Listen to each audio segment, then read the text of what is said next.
Olá pessoal, essa é a nossa aula sobre solo. Nós já tínhamos visto alguns itens nas duas aulas anteriores, algum conhecimento prévio que a gente precisava adquirir para desenvolver esse tema. Eu já coloquei para vocês a síntese, ou seja, aquilo que eu teria colocado para vocês na lousa para a gente poder acompanhar a explicação. Então, espero que vocês tenham isso aí em mãos, ou o caderno, né? Ou a tela com essa síntese, tá bom? Primeiramente, o que a gente tem que pensar é que a questão do solo é uma questão bastante importante e deveria estar presente, né, em vários questionamentos sobre as questões ambientais.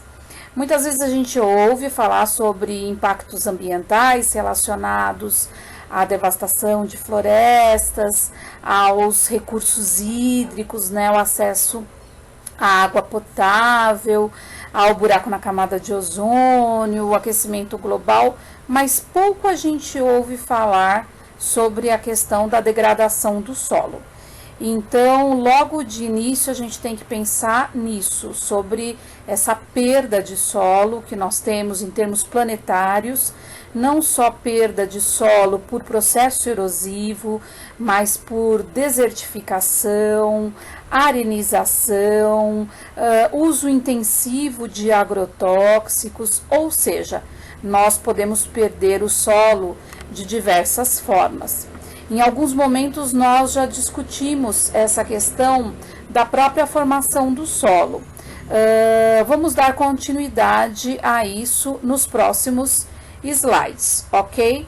Então, a princípio, eu quero que vocês pensem bastante em relação ao quanto aparece a preservação do solo nos temas ligados à questão ambiental, ok?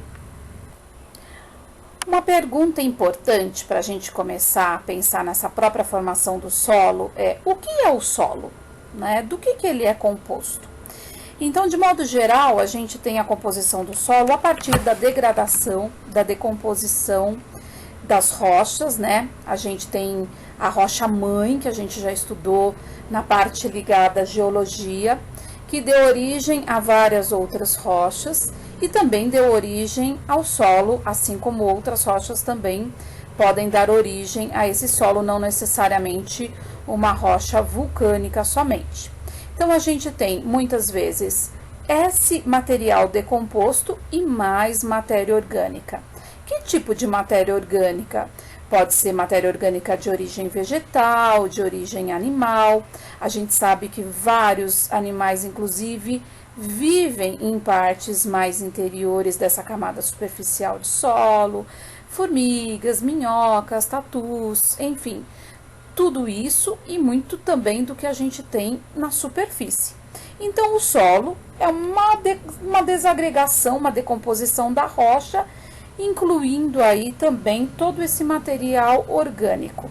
E a gente já viu que essa questão dessa transformação da rocha está ligado ao intemperismo, que nós aprendemos que existe o intemperismo químico, o intemperismo físico e o intemperismo biológico. E se a gente fosse substituir esse termo intemperismo, né, procurar um sinônimo para ele, para tornar mais fácil o entendimento, a gente colocaria como sinônimo transformação. Então, a transformação que a rocha sofre, a transformação do processo de decomposição dessa matéria orgânica, tudo isso nos traz o que é o solo hoje.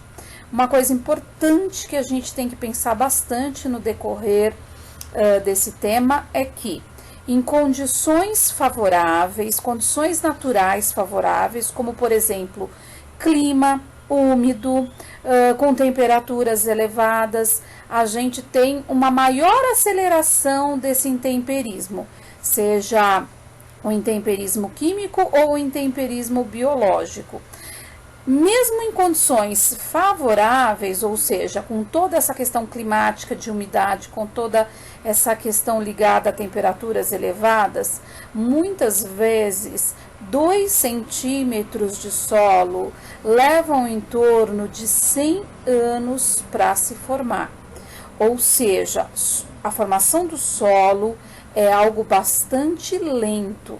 100 anos em condições favoráveis, um número maior de anos em condições que não são tão favoráveis, como um clima muito frio ou um clima desértico. Então, é um recurso mineral que leva muito tempo para se formar e muitas vezes pouco tempo para ser perdido. Bem, vamos para a parte empírica da formação do solo. Como nós vimos, o conceito de pedogênese está ligado a todo esse processo que a gente vê no esquema, que é a própria formação do solo. Para isso a gente tem que ter uma rocha, né? A rocha que dá origem, por isso chamada rocha-mãe, processos que podem ser um único ou todos de forma concomitante, né? Processo de transformação, que aí está colocado como intemperismo físico, biológico e químico, e a própria questão da matéria orgânica, né, que vai estar dentro desse processo de formação do solo no intemperismo que a gente chama de biológico. Se nós pensarmos, por exemplo, na atuação dos ventos no processo de degradação de uma rocha, né, nós estaremos pensando em algo que está vinculado ao intemperismo físico. A rachadura de uma rocha que exista por conta de temperaturas altas e baixas naquele local, também o intemperismo físico. A raiz de uma árvore que adentra por uma fissura de rocha e a expande, o intemperismo biológico, também trazendo uma transformação física. Matéria orgânica, seja líquens, musgos, enfim, folhas, raízes, galhos, intemperismo também biológico, né? O processo químico, a água da chuva que entra numa fissura de rocha e começa a dissolver algum mineral dessa rocha, o intemperismo químico, ou mesmo a água da chuva acelerando o processo de decomposição dessa rocha, também vinculado aí ao intemperismo que a gente chama de intemperismo químico. Então, todo esse processo que a gente tem, com maior ou menor matéria orgânica, está vinculada a essa questão da formação do solo. Agora, uma parte bastante importante sobre essa questão do solo. É a questão de estudar aí os perfis de solo. A gente vai ficar um tempinho nisso. Vocês verão que essa questão estará em outros slides. Vamos por parte. Nós temos aí um perfil de solo, ou seja, é como se a gente tivesse pegado, digamos, uma área mais íngreme, cortado essa área verticalmente, e é isso que nós veríamos. Percebam que cada parte desse perfil de solo tem uma coloração, uma textura, ou mesmo até a representação das raízes das plantas. Nós vemos, por exemplo, que em cima, na parte superior desse perfil de solo, a gente tem a camada O e a camada A, e já intermediando aí a camada E. A gente costuma chamar essas camadas de horizontes, e vejam que elas estão relativamente paralelas umas às outras. É sempre assim? Não, pode se encontrar de forma inclinada, mas a maioria dos perfis se comportam dessa forma um tanto que paralela. Nós vamos até ver fotos, sem ser esquemáticas, fotos de perfis reais, onde nós vamos observar esse comportamento da deposição dos sedimentos ou mesmo da rocha não transformada.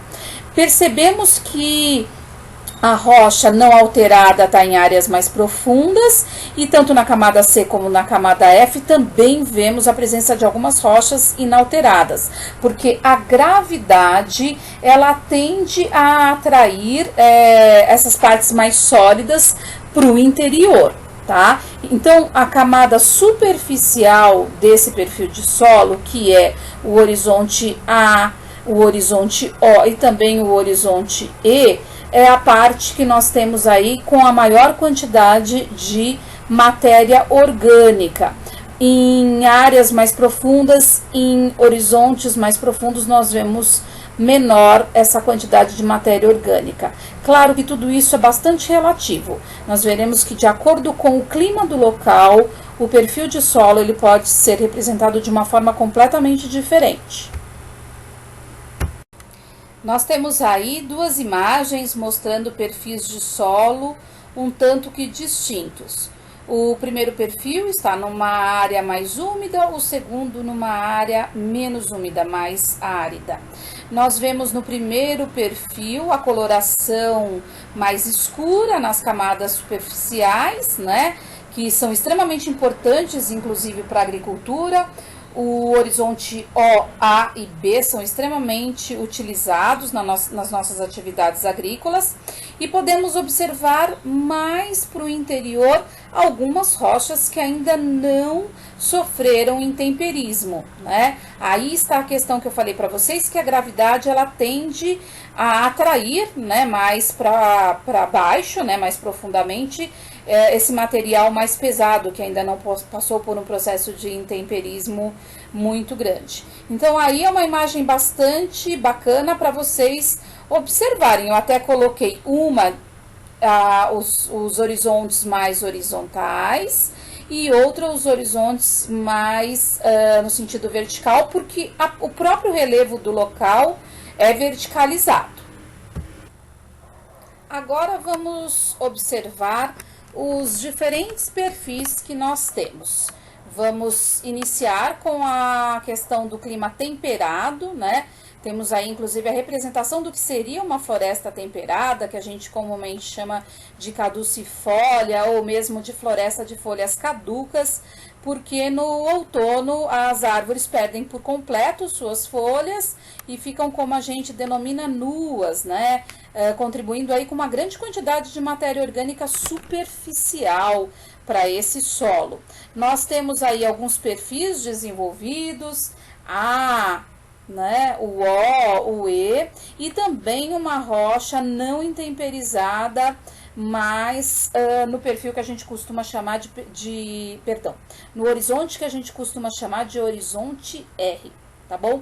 Então aí é um exemplo de como seria um perfil numa área que não é uma área de clima tropical, né? Que não é uma área extremamente úmida e com temperaturas elevadas durante o ano.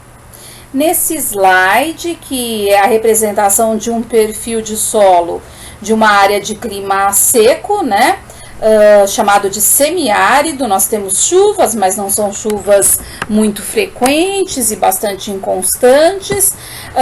Nós percebemos que nós não temos a representação do horizonte O. A cobertura vegetal desse tipo de bioma é extremamente escassa. Vemos aí que a gente tem praticamente a representação só de xerófilas, né? Que são as cactáceas. Pouca ausência de folhas, de flores.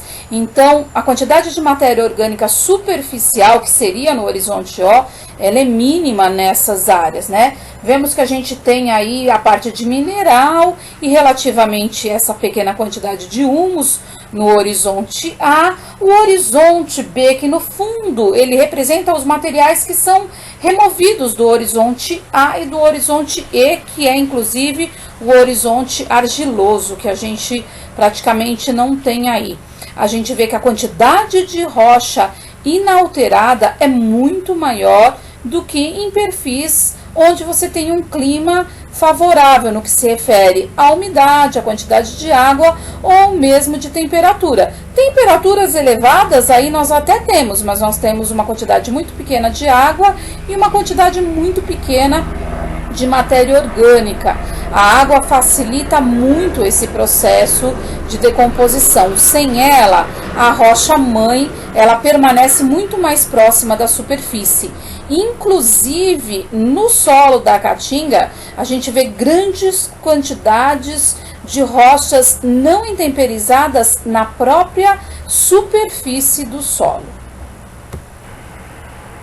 Aí nós temos um slide mostrando como é o recolhimento de amostras do material de cada horizonte para ver a granulação, a composição em termos orgânicos, né? Duas áreas estudam essa questão do solo. Ela é bastante importante na agronomia, né? A edafologia, que vai estudar, no fundo, a composição do solo para utilização agrícola, e a pedologia, que também tem o seu estudo vinculado à própria formação, ao próprio processo de intemperismo de diversos perfis que a gente tem aí. Então são duas áreas que têm esse tipo de trabalho, né, de colher amostragem para poder entender qual foi o processo que formou aquela área, até onde vai a quantidade de matéria orgânica, até onde vão as raízes das plantas que estão naquela superfície, os animais que vivem naquela área. Enfim, é um estudo bastante importante aí, tanto para geografia quanto para agronomia, ou talvez engenharia agronômica também. Nós temos aí um perfil que está mostrando uma camada de matéria orgânica, vemos aí inclusive a vegetação que se manifesta nessa área, e logo após essa matéria orgânica, a rocha não intemperizada, ou seja, ou é um clima muito frio ou é um clima muito seco, possivelmente um clima bastante frio, né? Então nós temos o horizonte O e já temos o horizonte R. Também existe esse tipo de perfil, principalmente em locais onde o intemperismo é menos intenso, ou por falta de água, ou por falta de calor, ou as duas coisas concomitantes. Nós temos agora vários perfis de solo sendo representados. Eu não vou discorrer sobre cada um, porque acho que vai ficar muito cansativo para vocês. Então, o que é importante que vocês saibam? Que alguns perfis de solo, ou alguns tipos de solo, que é o que está mais presente nessas imagens, dominam uma maior parte do território nacional. Vão observando cada perfil, por exemplo, o latossolo, que é bastante presente, ou mesmo o neossolos, né, que são solos que estão ainda em formação, que são pouco desenvolvidos. Vocês podem observar aí que a gente tem essa cor mais escura, que é a parte de matéria orgânica, e logo já tem aí um processo de uma rocha pouco intemperizada, né, não sofrendo nenhum processo de temperismo, já está sofrendo sim, mas pouco presente. Então, esses próximos slides seriam mais para vocês terem noção dos tipos de solo que a gente tem, para não pensar, puxa, nunca ouvi falar de nada chamado latossolo, né? O que seria um solo de Chernozem? Então, são imagens para vocês observarem, se familiarizarem com as nomenclaturas que são dadas para os tipos de solo que nós temos em território nacional.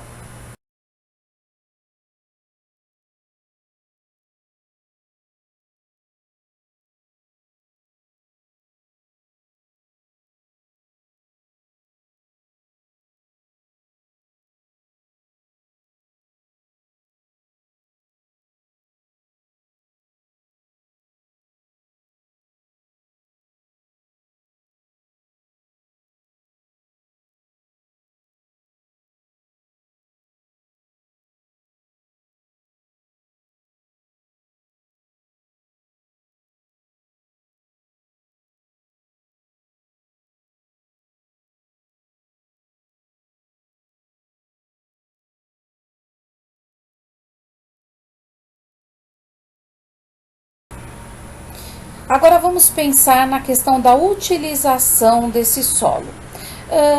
Quando nós observamos áreas onde há a presença da floresta nativa, nós vemos que mesmo nesses locais há uma perda de solo, né? Ela é pequena em termos de toneladas de solo ao ano, mas há. Em áreas onde nós temos a retirada dessa cobertura vegetal e a prática da atividade agrícola, dependendo de como ela é feita, a quantidade de solo perdida é muito maior. áreas de pastagem, enfim. Agora a gente vai começar a pensar nessa questão ligada à utilização do solo. Muitas pessoas colocam que, teóricos, né, colocam que há a necessidade de plantar no mundo para alimentar a população de modo geral. Nós temos várias reticências e indagações a respeito disso, mas vamos mais para a parte prática. Como poderia ser feita a prática agrícola, a prática de cultivo, de certa forma preservando o solo? Uma das formas é a rotação de culturas, como se a gente pegasse uma propriedade, dividisse ela em partes e plantasse alimentos diferentes em cada pedacinho dela, em determinado momento. Então aí nesse slide tem primeiro ano, segundo ano, terceiro ano, né? E vejam que sempre tem a representação de uma leguminosa sendo plantada. Tem um videozinho aí mencionado no próprio slide que vocês devem assistir para entender o porquê do plantio de leguminosas, a própria questão da fertilização do solo a partir da raiz dessa planta, tá? Então a rotação de culturas é uma prática bastante eficaz para que o solo não se esgote. Inclusive, nesse esquema não está inserido, mas a gente também tem nesse processo de rotação de cultura o chamado pousio, ou seja, o chamado descanso. Deixar uma parte dentre essas 4 partes, ou menos, enfim, existem vários tipos de rotação de cultura, descansando durante um período de safra, não colocando nada naquele solo, né? Por isso, um processo de melhoria em termos de reestruturação desse solo durante esse período de pousio.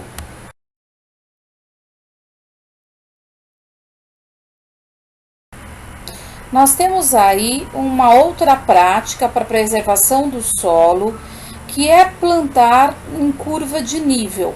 Nós vemos que a planta ela foi plantada no sentido contrário da declividade desse solo.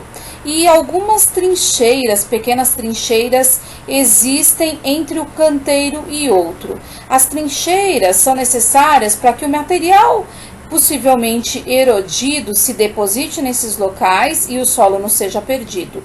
Mas o próprio cultivo nessas curvas já impede ou pelo menos diminuem o processo de erosão. Nós temos aí uma outra prática muito comum na Ásia, principalmente vinculada ao cultivo do arroz, a chamada rizicultura. É a prática do terraceamento. Nós temos a utilização de áreas para agricultura, áreas essas que são extremamente íngremes. E nesse exemplo, nessa imagem que nós temos aí, nós vemos que não só o processo de erosão é muito diminuído com esses terraços, como a gente consegue também manter a deposição da água das chuvas. Essa região ela tem a influência do clima monsônico, e o clima monsônico de verão é um clima extremamente úmido. A prática do arroz é bastante presente nessas áreas porque ele necessita de bastante umidade para nascer, né? Então, o terraceamento ele é muito comum nessas áreas aí da prática da rizicultura. Outra prática presente nas áreas agrícolas é a associação de culturas. A gente tem um produto principal, imaginemos que ele seja a laranja, e um produto associado. O produto principal, porque seria esse o produto de comercialização do produtor.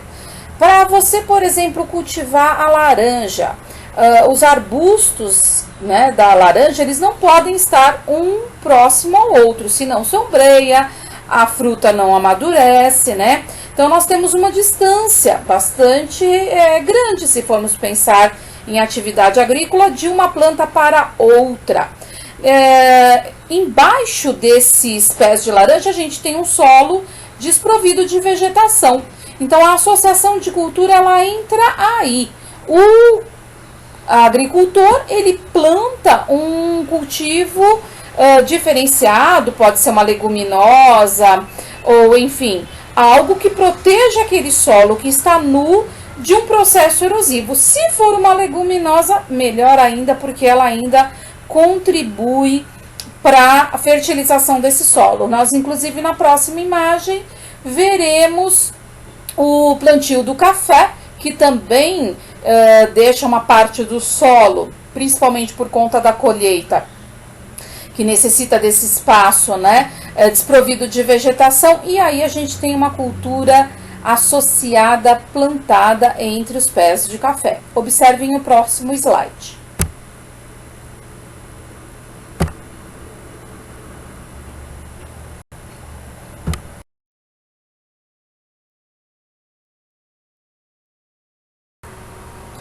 Uma outra prática para preservar o solo, diminuir o processo de erosão, é utilizar o refúgio de algum outro tipo de cultivo para proteger esse solo que teoricamente ficaria descoberto. Então a gente vê nessa imagem a presença de algum refúgio de um outro tipo de plantio que está sendo utilizado para proteger, para cobrir esse solo que ficaria nu, né, sem nenhuma proteção.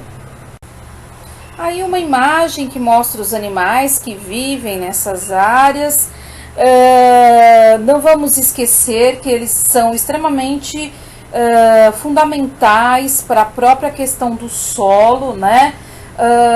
Vários abrem caminhos, as minhocas, as formigas principalmente, e por esses caminhos, esses túneis, microtúneis, nós temos a entrada aí de bastante oxigênio, e isso é bastante importante para as plantas que absorvem oxigênio pelas suas raízes, né? Além de toda a preocupação que nós temos que ter com a própria biodiversidade e com os próprios animais que vivem nessas áreas. Bem, a gente está chegando aí ao fim da explanação. Eu gostei bastante dessa imagem, um pouquinho fake, mas achei a ideia muito bacana, porque ela versa sobre o que a gente discutiu desde o início, né? A importância desse recurso natural, a importância da preservação dele, o quanto isso é importante para a vida, né, que nós temos aqui no nosso planeta.